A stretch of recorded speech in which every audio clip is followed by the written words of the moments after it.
नमस्कार दोस्तों, आज मैं आप लोगों के लिए लेके आई हूँ हिंदी भाषा की कुछ विशेषताएं। ठीक है, सिर्फ हिंदी भाषा की ही नहीं, ये जो विशेषता है हर एक सभी भाषाओं का है, तो सभी भाषाओं में लागू होता है।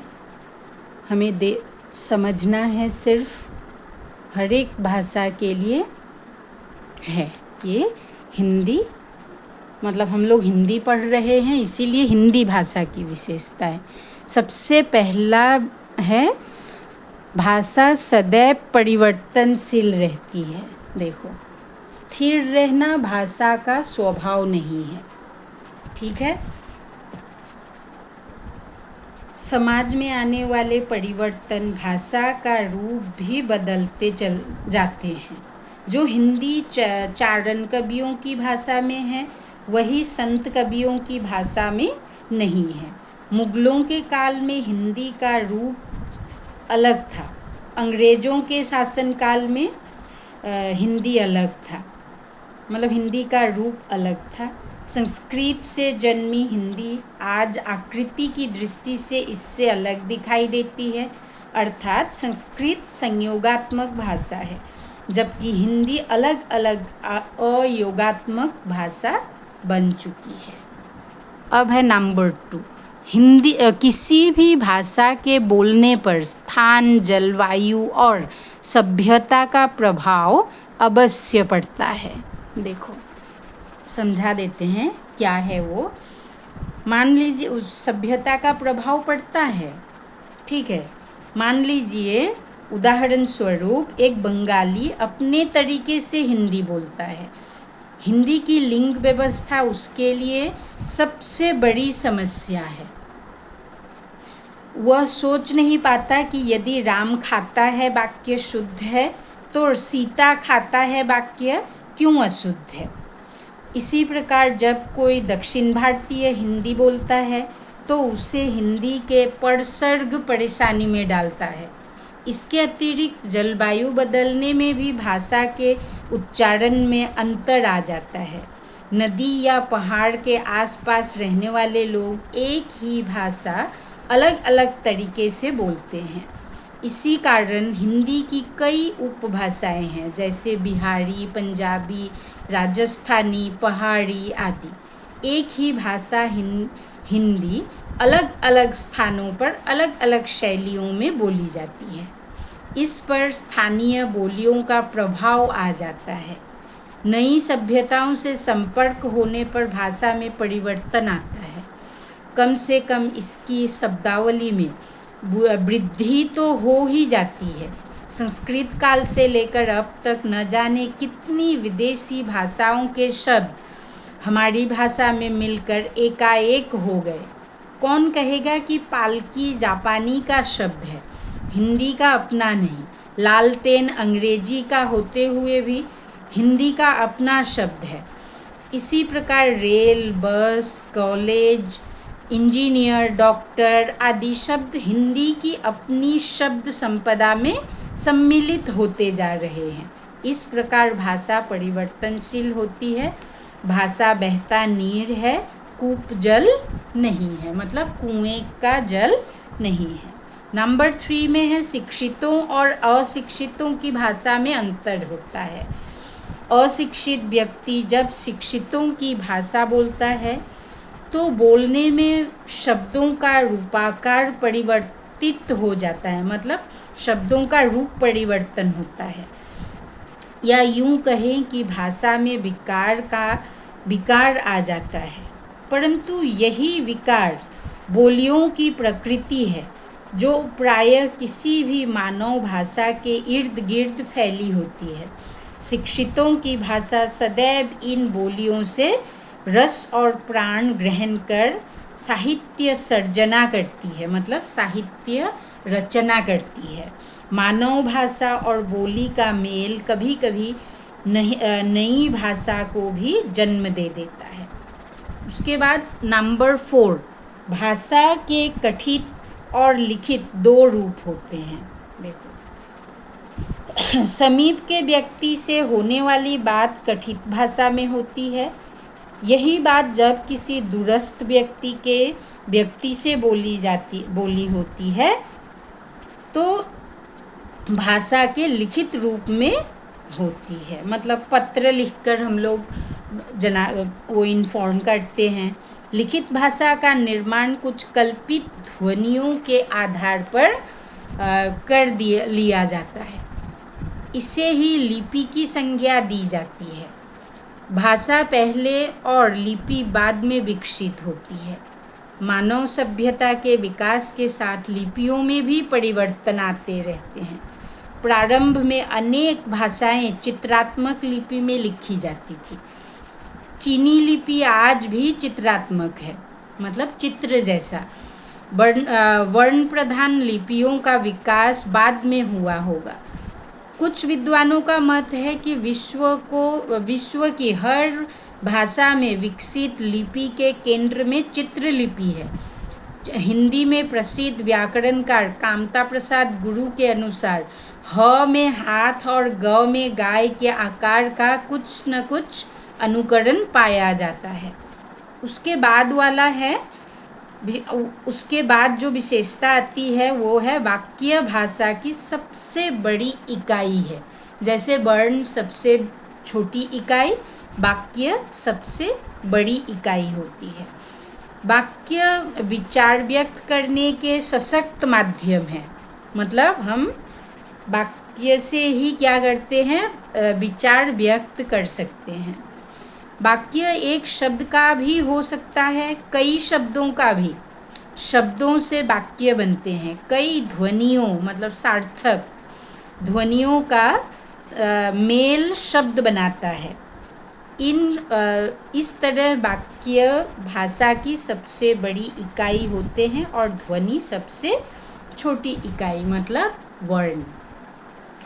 नंबर 6 में है वाक्य किसी भी भाषा में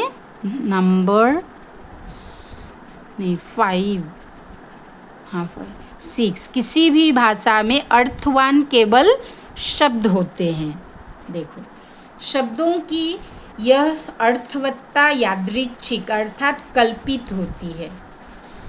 प्रत्येक भाषा विचारों, भावों अथवा वस्तुओं के लिए अपना निजी शब्द निर्माण करती है, परंतु ये कल्पित होते हैं। वास्तव में शब्द जिस वस्तु का सूचक होता है, प्रत्यक्ष में उससे उसका कोई संबंध नहीं होता। फिर भी प्रत्येक शब्द अपने वाच्य पदार्थ की भावना को अपने में बांधे रहता है। यही कारण है कि शब्दों का उच्चारण होते ही उससे संबंधित पदार्थ का तत्काल बोध हो जाता है। जैसे हम लोग अगर पेड़ का उच्चारण करेंगे, तो पेड़ उच्चारण करते ही हमें पेड़ का चित्र हमारे दिमाग में आ जाता है। तो शब्द ने उसका हमें बोध कराया, इसीलिए हमें क्या हुआ, उसका चित्र हमारे सामने आया। उसी तरह से क्वेश्चन अब नंबर 7, भाषा मानव व्यवहार का महत्वपूर्ण अंग है। भाषा और व्याकरण एक दूसरे के पूरक हैं। जिस प्रकार व्यक्ति को जीने के लिए भोजन, जल और वायु की आवश्यकता होती है, उसी प्रकार भाषा की भी। भाषा विहीन व्यक्ति और व्यक्ति विहीन भाषा की कल्पना नहीं की जा सकती, क्योंकि भाषा के बिना मनुष्य रह नहीं सकते हैं, क्योंकि मनुष्य सामाजिक प्राणी है। कुछ न कुछ बोलते रहना पड़ता है। इससे भी भाषा विहीन व्यक्ति और व्यक्ति विहीन भाषा की कल्पना नहीं की जा सकती। जो बोल नहीं पाते, इंगित मतलब इशारा ही उनकी भाषा का प्रतिरूप होता है। इसे भी भाषा का एक अंग स्वीकार किया गया है। इस प्रकार भाषा का इतिहास उतना ही पुराना है जितना पुराना मानव का इतिहास।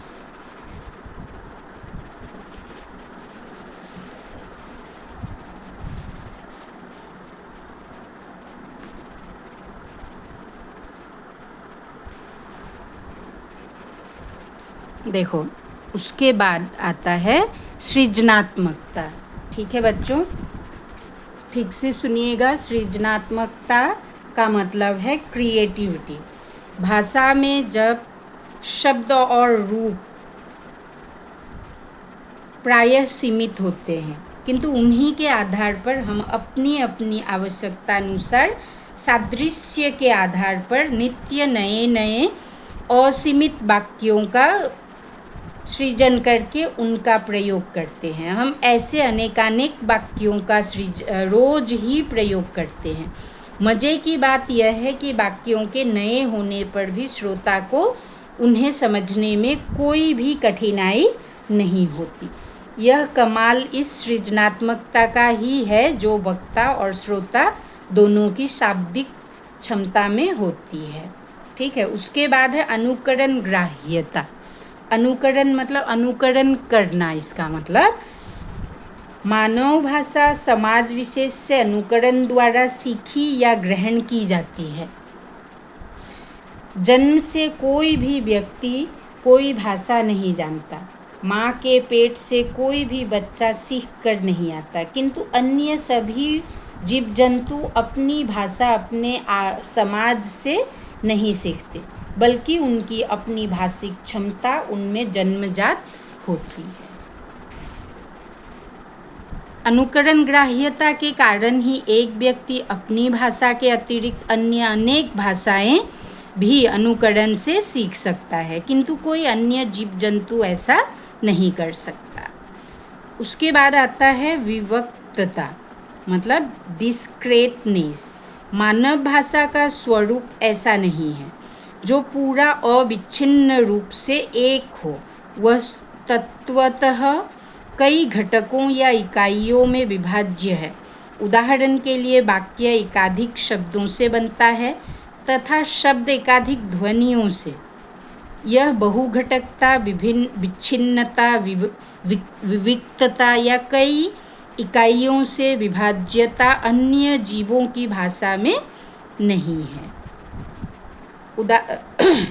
उसके बाद आता है द्वैतता। द्वैतता मतलब डुअलिटी। भाषा में किसी भी भाषा का उच्चार को लें, उसमें दो स्तर होते हैं। एक स्तर की इकाइयाँ सार्थक होती है और दूसरे स्तर की इकाइयाँ निरर्थक होती है। इन दो स्तरों की स्थिति को ही द्वैतता कहते हैं। इन इकाइयों में सार्थक इकाइयों को रूपिम, शब्द, धातु, प्रत्यय, उपसर्ग, कारक, चिन्ह आदि कहते हैं। उदाहरण के लिए बंदर ने फल तोड़े। वाक्य में बंदर ने फल तोड़े प्लस ए, ये 5 सार्थक इकाइयाँ रूपिम हैं। दूसरे स्तर की इकाइयाँ वे ध्वनियाँ हैं जिनसे ये सार्थक इकाइयाँ बनती है। उदाहरण स्वरूप बंदर, ब जोड़ अ जोड़ न जोड़ द जोड़ अ जोड़ र से 6 ध्वनियाँ हैं। इन ध्वनियों का अपना कोई अर्थ नहीं होता, किंतु ये आपस में मिलकर भाषा में सार्थक इकाइयों का निर्माण करती है। उसके बाद देखो भूमिकाओं की परस्पर परिवर्तनीयता। जब हम बातचीत करते हैं तो वक्ता श्रोता की भूमिकाएं बदलती रहती है। वक्ता बोलता है तो श्रोता सुनता है, फिर जब श्रोता उत्तर देता है तो अपनी प्रतिक्रिया व्यक्त करता है, तब वह वक्ता बन जाता है और तब प्रथम वक्ता श्रोता हो जाता है। यही है भूमिकाओं की अदला बदली या उनका क्रम परिवर्तन या उनकी परस्पर परिवर्तनीयता।